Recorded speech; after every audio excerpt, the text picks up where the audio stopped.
La energía eléctrica está prácticamente en todo lo que hacemos en la vida diaria, pero pocas veces pensamos en cómo se produce.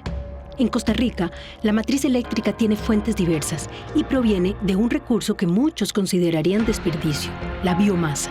¿Cómo se convierte el bagazo de la caña en electricidad? ¿Qué tan eficiente y sostenible es este proceso? Hubo un momento en el que aquí se veían los canales llenos de lodo. Obviamente eso afecta la calidad del agua. En ese momento era un serio problema. O sea, ¿qué hacíamos con esos residuos? ¿Cómo se podían manejar? ¿Cómo no generábamos un impacto en el ambiente circundante?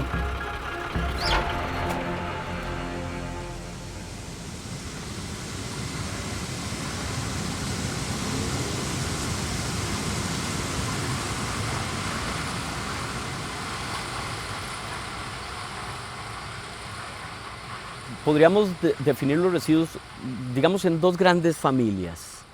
Una, biomasa pura, y otra, residuos generales, por así decirlo, ¿no?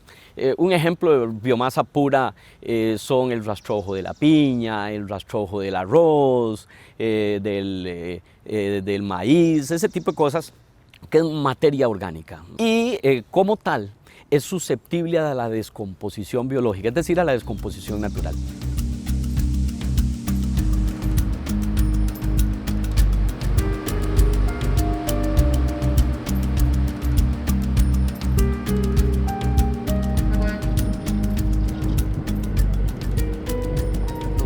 Por su naturaleza todos generan electricidad, poco más, un poco menos. En su mayoría en aquel momento generaban parte, por decir algo, un 80% de los requerimientos y un 20% se compraba. Así era aquí cuando yo llegué, yo entré en el año 86 como mencionaba, y en ese momento dependíamos alrededor de un 20% de compra de energía a Cope Guanacaste para operar, no para vender, sino solo para operar. Claro que era un problema muy serio por las fallas de línea. Cope Guanacaste tenía una línea ya bastante dañadita y en el momento que se iba, como dice uno, se iba la luz, se iba el servicio eléctrico, el ingenio dejaba de moler. Entonces había que llamar y ver cómo resolver, llegaba la luz y volvíamos a moler. Eso nos metía tiempo perdido, que es un indicador que llama muy importante, altísimo. Entonces el primer objetivo cuando llegamos aquí, recuerdo bien, fue bueno, busquemos la forma de ser autónomos. Primero los ingenios buscan autonomía en la parte de energía. Y compramos un turbo más eficiente, teníamos unos muy chiquititos de 500 kilowatts, compramos uno de 1500 y ya pasamos esa primera etapa de ser autónomos.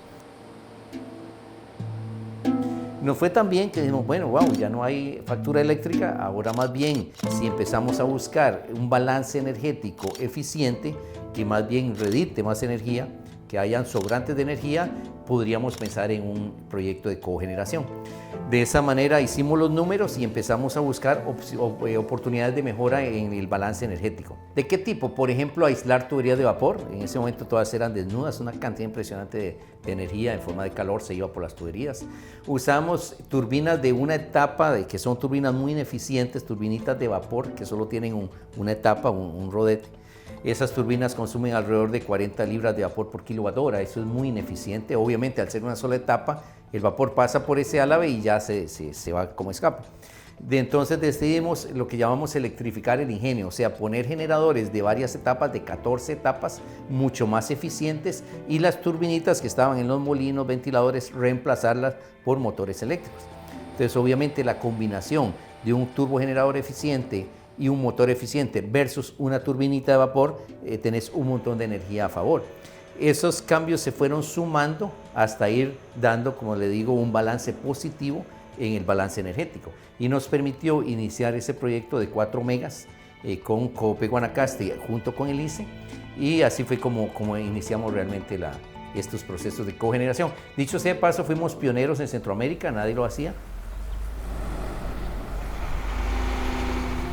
Y en el invierno, ya en la reparación, ese bagazo había que irlo a botar, ahí había que buscar un lote baldío, un cañal, ojalá alejado del río, alejado de fuentes de agua, pero sí había que incurrir en un gasto adicional de cargador, de vagoneta, etcétera, e irlo a botar.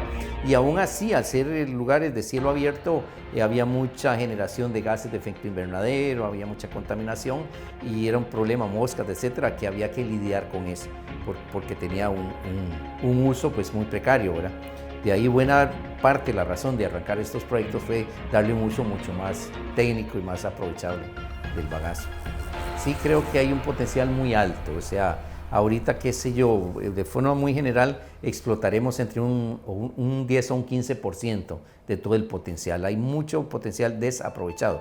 El tema de la caña, que es el que más conozco, cuando se hace la cosecha de la caña quedan unos residuales, dicen trash o racks también, residuos agrícolas de la caña, rastrojos también se dice aquí coloquialmente.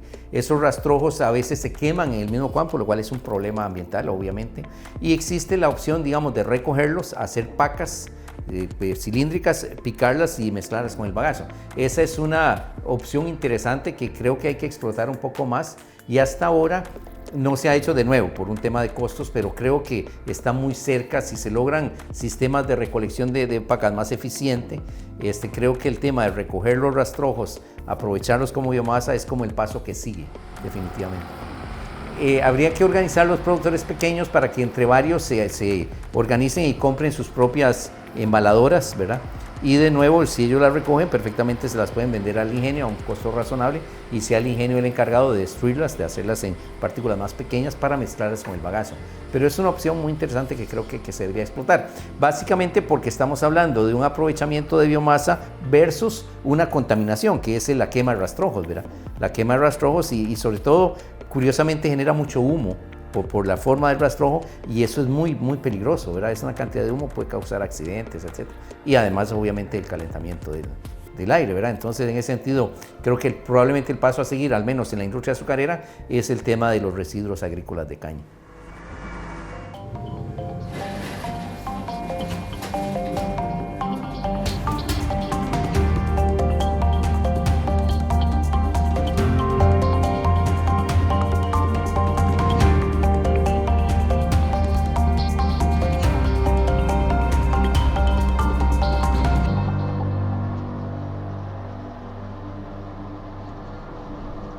Hay una preocupación también por proyectos que nosotros llamamos, por ejemplo, agrocombustibles, que son cultivos que por medio de cierto proceso se puede obtener, digamos, combustibles o energía, ¿verdad? Que sea la caña de azúcar, incluso hasta el maíz, la jatrofa, que se da en diferentes países. Y entonces ese tipo de cultivos se están utilizando para producir energía. Y lo que nos preocupa es que esas áreas, que se aumenten esas áreas para suplir un mercado supuestamente de un biodiesel o de un combustible verde, pero en detrimento de la soberanía alimentaria de las comunidades, ¿verdad?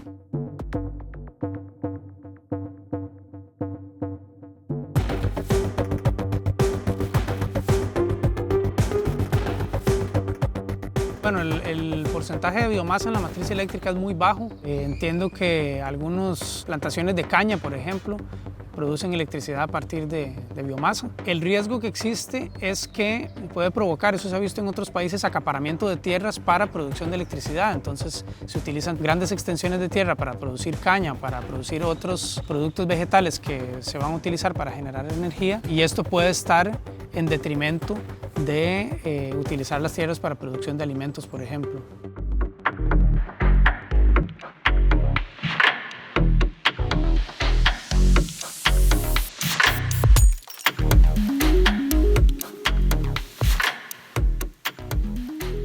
De hecho, en Guanacaste están los 3 ingenios más grandes, el Palmar, bueno, el Palmar en Punta Arenas, los 4, digamos, el Palmar, Catza, Taboga y El Viejo. De esos 4, solo 2 estamos cogenerando en este momento, que es Taboga y El Viejo.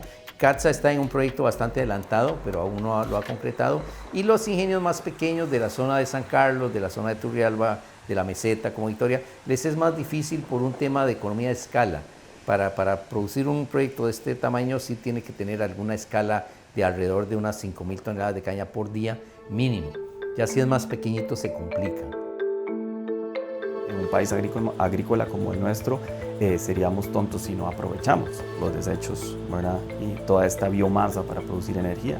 O sea, genial que lo sigamos haciendo, pero también hay un límite en la producción. O sea, es el desecho que produzca la industria y ya, no podemos exigirle más, ¿verdad? Entonces también es algo que no podemos controlar a voluntad, ¿verdad? La producción de este tipo de energías, que definitivamente es interesante e importante tenerlas en nuestro mix energético, ¿verdad?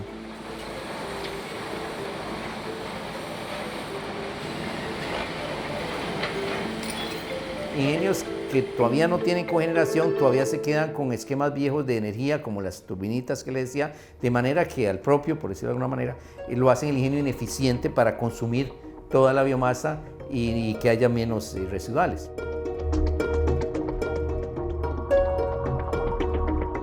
Al final estos procesos son procesos de energía en todo el sentido y el amplio sentido de la palabra, ¿verdad? Una mata de caña recibe energía del sol, que es al final del día donde viene toda la fuente de energía.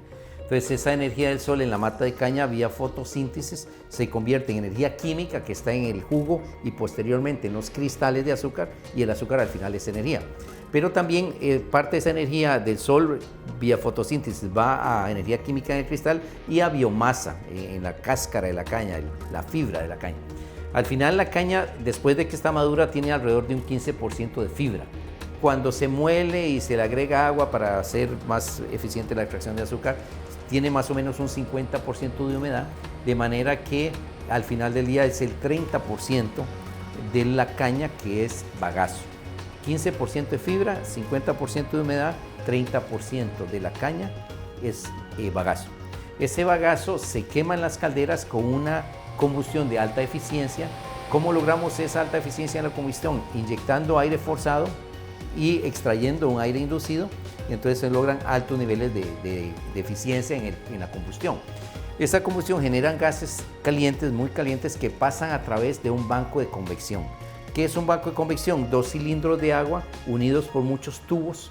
Entonces los gases calientes pegan de este lado del banco de convección. Al ser más caliente, el agua menos densa sube, el agua un poquito más frío baja y se genera una corriente de convección, como hierve agua en una olla.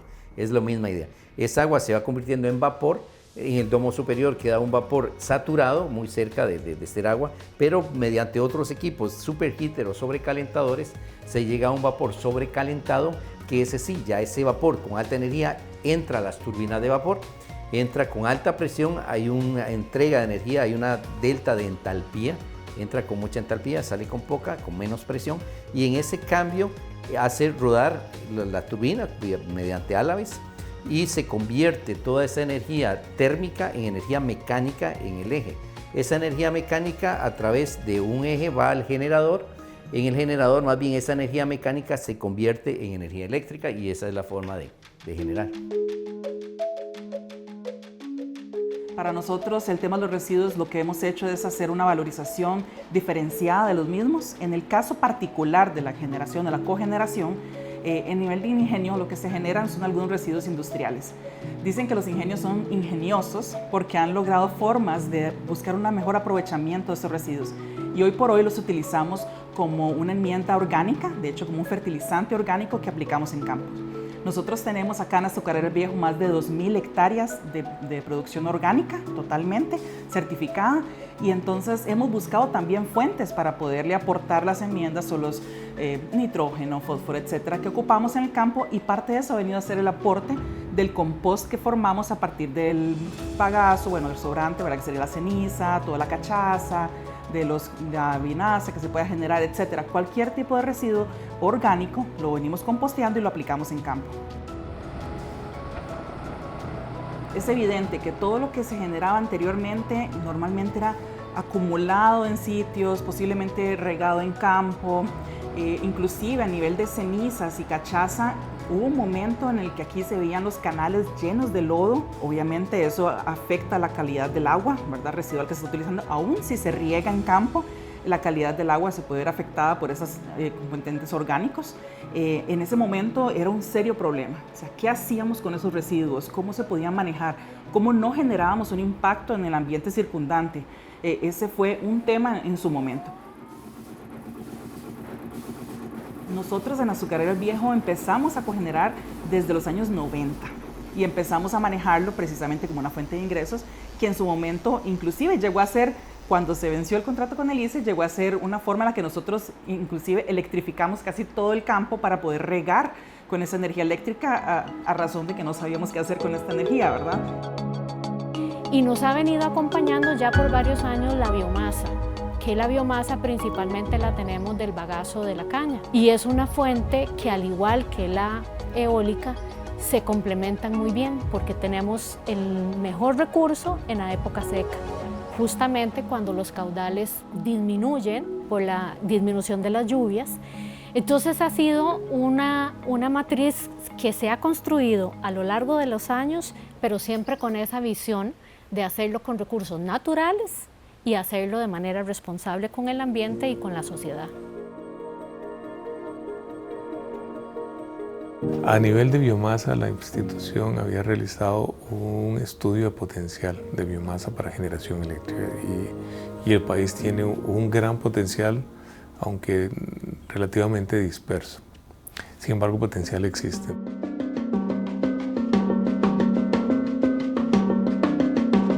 Ya hoy por hoy se aprovecha la biomasa, ¿verdad?, en los ingenios para la producción y la cogeneración, en donde ellos aprovechan parte del producto de calor directamente en sus procesos de producción en el ingenio como tal. Y el excedente energético pues se aprovecha para generación eléctrica y se nos vende por parte de los generadores privados a nosotros en la institución. Estamos procurando abrir mecanismos para que sea reconocido también a nivel tarifario no solamente la biomasa producto del bagazo, sino que también se aproveche el rastrojo de caña que se deja hoy por hoy en el suelo, en el cañal, y que podría ser una fuente adicional de energía para producir ya en las plantas que se tienen hoy por hoy operativas. Hay algunas empresas que están interesadas también en el desarrollo de plantas de biomasa en el marco de la 7200, en donde estamos dando acompañamiento para que sean parte de este desarrollo. Hemos tenido algunas alianzas con esas azucareras, sí, se hizo un contrato, se arrendó el alquiler de uno de los turbogeneradores y Copec Guanacaste adquiría un excedente de energía que ellos tenían, ¿verdad? Entonces, esa energía que se produce durante la zafra, ¿verdad?, que normalmente es del mes de diciembre al mes de abril, y bien, ¿verdad?, ha sido pues un tema que a la cooperativa le sirve, ¿verdad?, porque es energía sostenible, ¿verdad?, y también a ellos pues para poder colocar ese residual que tienen en cuanto a electricidad. Recordemos que nuestra matriz energética tiene cerca de un 70% hidroeléctrica y por eso cuando tenemos nuestras reservas bajas, que es el verano, es cuando nosotros los ingenios entramos a operar y aportar esta energía tan valiosa y constante en el tiempo, porque esa es una ventaja de la biomasa, que no tenemos picos, digamos, como en la parte eólica, por ejemplo, o solar, sino que producimos de forma constante durante el verano, que es cuando el país pues, más lo requiere.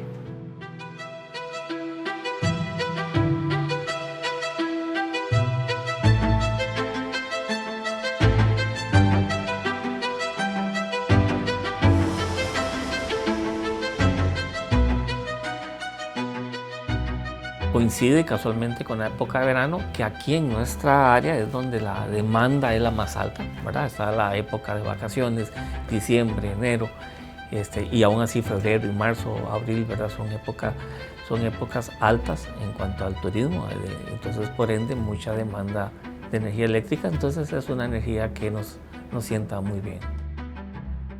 Se dice que al 2029 el país está ocupando más de 2.400 megawatts de capacidad instalada adicional, ¿verdad? Es un número bastante alto.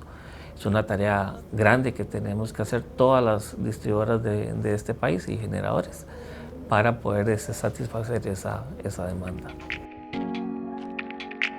Sí, la biomasa es un elemento también muy estacionario, ¿verdad? En este país prácticamente en este momento estamos aprovechando los mayores aprovechamientos, valga la redundancia, que tenemos de materia prima. En el caso de los ingenios tenemos 20 megavatios instalados, ¿verdad?, de biomasa. Eso es un elemento que en este país depende también de la calidad de ese residuo. Y en este momento el sistema eléctrico aprovecha cada megavatio de la biomasa que tenemos instalado. Y como les digo, en este momento, cuando el sistema más lo requiere, es cuando el bagazo y la biomasa nos aportan hasta 20 megavatios al sistema eléctrico, y eso es muy valioso en la matriz eléctrica de este país. El potencial que tenemos en biomasa nunca se ha explorado en su totalidad, pero podemos hablar de que al menos para el año 2022 alrededor de unos 17.000 terajulios de energía eran provenientes de biomasa que debemos de desarrollar. Y ahí es donde hay que hacer un cambio en la perspectiva. Deberíamos de buscar que las concesiones ya no digan requerimos tantos megawatts de energía, sino requerimos tanta energía proveniente del sol, tanta energía de la biomasa, tanta energía de la eólica, y diversificar la matriz. Así nosotros podemos de una vez ir pensando en ese recambio y no depender de la hidro, sino aprovechar todas las otras fuentes. ¿El país lo puede hacer? Sí, pero necesitamos hacerlo en un modelo donde el costo de la inversión no vaya a dañar las tarifas de manera significativa. Tiene que ser algo donde lo más importante es que el esquema tarifario ayude a soportar una inversión.